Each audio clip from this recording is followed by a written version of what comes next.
আজকে আমি এই আলমারিটাকে সরিয়ে তারপরে এই জায়গাটার মেকওভার করব। এই কথাটা ভেবেই কিন্তু আলমারিটা আমি সরানোর চেষ্টা করছিলাম, কিন্তু এটা এতই ভারী ছিল যে আমার দ্বারা তো সম্ভবই হয়ে উঠছিল না। আর ঘর সাজানো গোছানো মেকওভার করতে যে আমি কতটা ভালোবাসি এটা তোমরা সবাই জানো। আলমারিটা যদি সরাতে পারতাম তাহলে ভীষণ ভালো লাগতো। মনটা আমার খারাপই হয়ে গেছে যে আমি আলমারিটা সরাতেই পারছিলাম। আমার একার দ্বারা তো সম্ভব নয় আলমারিটা সরানো, তাই আমি ভাবলাম যে ওয়ালপেপারটা দিয়েই শুধু মেকওভার করি। এই ওয়ালপেপারটা আমি মিশো থেকে এনেছিলাম। আর কথা রইল এই আলমিরাটা তেমন খারাপ হয়নি, কিন্তু জানো তো একঘেয়ে জিনিস দেখতে দেখতে আমার আর ভালো লাগছিল না।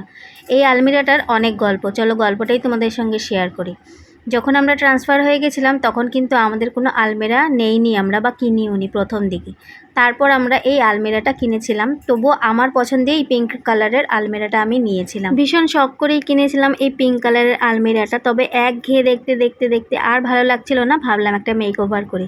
আসলে ট্রান্সফার হওয়ার কষ্টটা তোমরা জানোই, এখান থেকে সেখানে জিনিসপত্র নিতে দিতে কিছু না কিছু একটু নষ্ট হয়েই যায়। সাইডের দিকের রঙগুলো কিন্তু একটু একটু নষ্ট হয়ে গেছিলো, তাই দেখতে একদমই ভালো লাগছিল না। হয়তো সেটা ক্যামেরায় বোঝা যাচ্ছে না, কিন্তু সাইডে সাইডে একটুখানি রং উঠেও গেছিলো। এই ওয়ালপেপারগুলো লাগানো দেখতে যতটা সহজ মনে হয় ততটা কিন্তু সহজ নয়, এটা লাগানো ভীষণই কষ্ট। আমার কয়েক ঘন্টা লেগে গেছিলো এই আলমিরাটার মধ্যে ওয়ালপেপার লাগাতে, কারণ লাগাতে গেলেই কিন্তু কিছু না কিছু জায়গায় বাবলস উঠে যায়। এই এয়ার বাবলসগুলো বের না করলে কিন্তু দেখতে ভীষণই বাজে। ওয়ালপেপারটা লাগানোর সময় অনেক কিন্তু এয়ার বাবলস উঠেছিল, কিন্তু আমি সেগুলোকে আবার স্টিকার উঠিয়ে আবার সুন্দর করে বসিয়ে বসিয়ে করেছি বলেই আমার এতটা সময় লেগে গেছে। আর ফাইনাল লুকটা দেখলে তোমরাই বুঝতে পারবে যে আমি কতটা পারফেক্টলি লাগিয়েছি। সবচেয়ে বেশি কষ্ট তো হয় সেই জায়গাগুলো, যেই জায়গাগুলোতে মিরর থাকে, লক থাকে, এই জায়গাগুলোতে কিন্তু কেটে কেটে লাগানোটা ভীষণ কষ্ট। তার মধ্যে এই ওয়ালপেপারটা যেহেতু 3D প্রিন্টের ছিল, তার জন্য কিন্তু ডিজাইনগুলো মিলিয়ে মিলিয়ে লাগাতে ভীষণ প্রবলেম হচ্ছিল। এই পাশের পার্টটা তো মোটামুটি আমার হয়ে গেছে, আর এই পাশে যেহেতু আমার মিরর ছিল, তো মিররের জায়গাটাকে আমার এবার কাটতে হবে,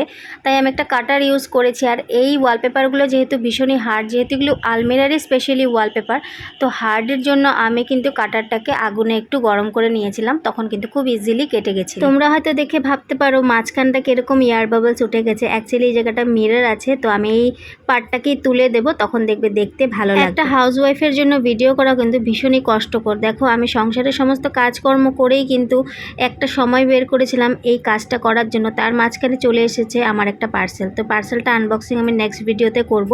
এবার আমি কিন্তু পারফেক্টলি এই ওয়ালপেপারটা লাগিয়ে নিচ্ছি ভালো করে, যাতে কোনো এয়ার বাবলস না ওঠে। অনেকবার আমি তুলেওছি, অনেকবার আমি লাগিয়েওছি, তোমরা সেটা ভিডিওতে দেখতেই পারবে। আর এখন আমি লাস্ট ফিনিশিংটা লাগাচ্ছি। আমার একটুখানি দোষ আছেই বলতে পারো, আমার যদি সব কিছু পারফেক্টভাবে না হয় তাহলে কিন্তু আমার একদম ভালো লাগে না।